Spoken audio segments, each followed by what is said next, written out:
I've become a great believer in intuition, in the automatic knowledge of the human, the thing that designers can do without fretting and worrying and counting and analyzing and overdrawing, that instinct.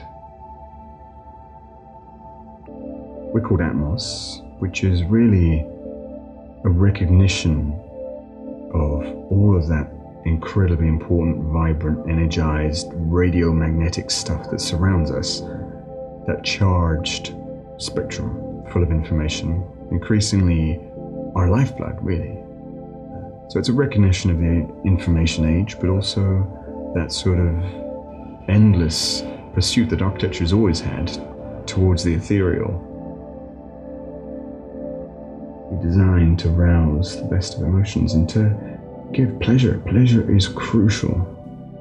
We do buildings, installations, landscapes, houses, art projects, but our concern is to get stuff built, to change lives, to make pleasure real.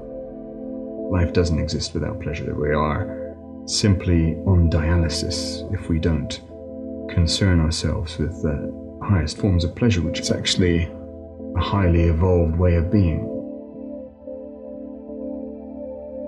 Room in a room is very simple functions: shelves, storage, bed, desk. In future, if that's no longer needed as a bedroom, the bed will become a desk. It'll be floored over. And there's just enough room there for someone to sit comfortably, but it's effectively a gorgeous environment. There's a huge window to it. You can look out across the room. It's acoustic glass, so you're insulated and protected. We were asked to do some steps, but we also designed a room, and there was no space to grow. So we designed a space that blossomed, that bloomed out of the wall.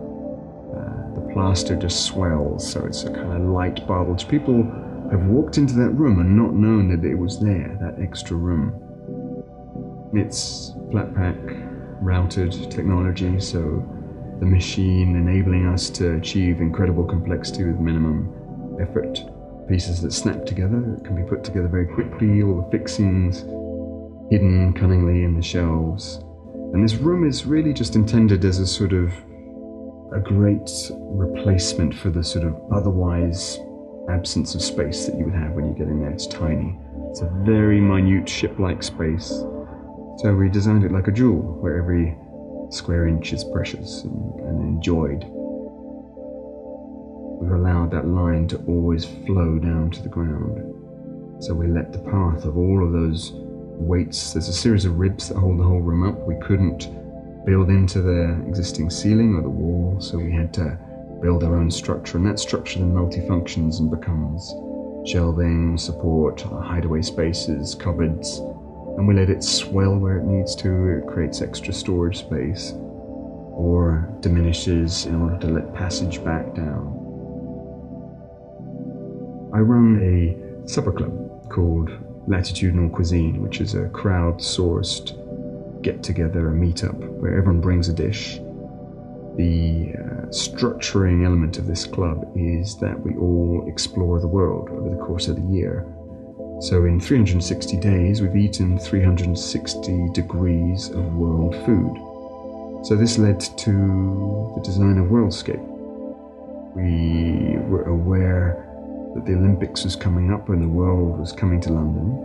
And Worldscape is a dining table, an invitation for 80 people, designed using only world contours. So we found a huge open source three-dimensional data model, sliced it up, MRI slices. People eat off of the coastline, the zero level. The mountains rise up to about 2 meters in front of them at the Himalayas, this great mighty mass. And they sit in the ocean. They sit in the underwater contours at the first contour level, where all of the countries of the world are suddenly united around all of the continents. It's -2 kilometers. So everyone is united in this one single bench. So in one way, it's a giant drawing, and I think a lot of our work is a little bit like that. Data is, of course, a way of drawing. And buildings, architects don't make buildings, they make drawings. Those drawings lead to buildings. So this is a giant drawing that everyone belongs on. Everyone has a spot there. Everyone has a journey, a line that they themselves could contribute to that world.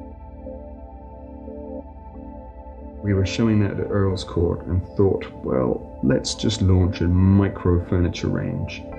So as a spin-off to Worldscape, we designed the World series. We took that same data, we made one tiny table, no mountain, so you can actually put whatever you want on it. It's completely flat. It's just effectively an inscribed drawing. It has underwater and above water contours, and it's the whole world within 8 foot. You can sit 8 people around it. The legs are sections through the earth. And that's accompanied by a chair and a series of stools, and the stools sample the contours of the world, but they take the mountains and flip them upside down.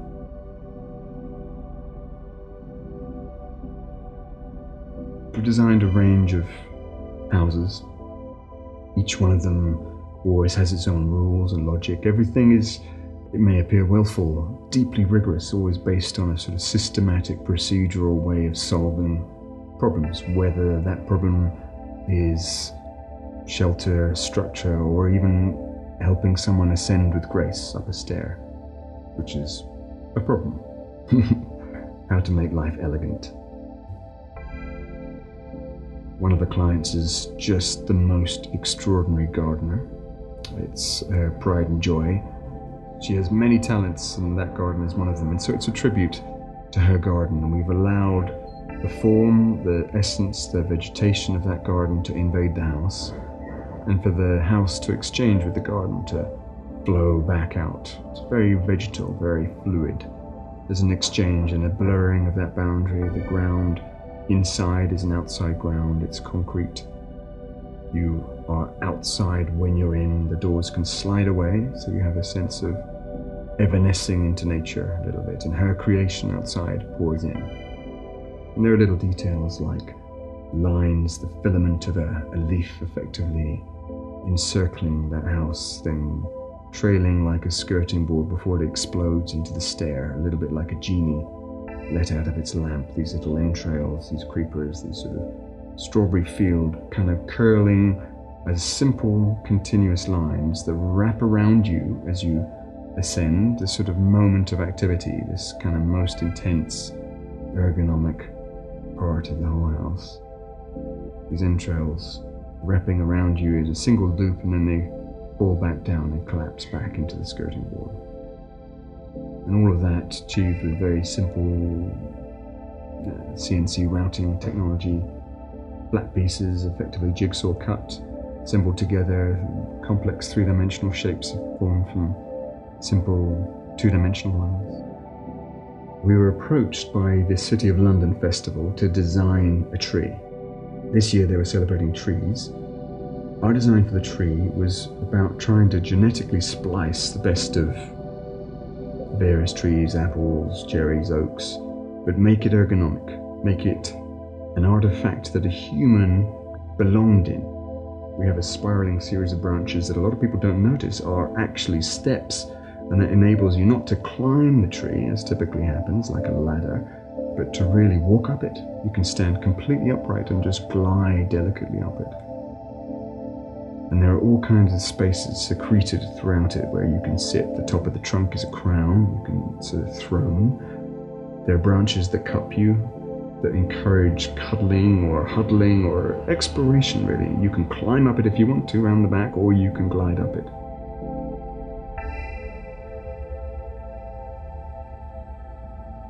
We don't operate cerebrally, we don't operate intellectually, and we don't relate to each other only on that level. That's a mono form of operation, but generally it's not what drives us. I think we're emotional. So we don't design emotionally, but we design for emotions.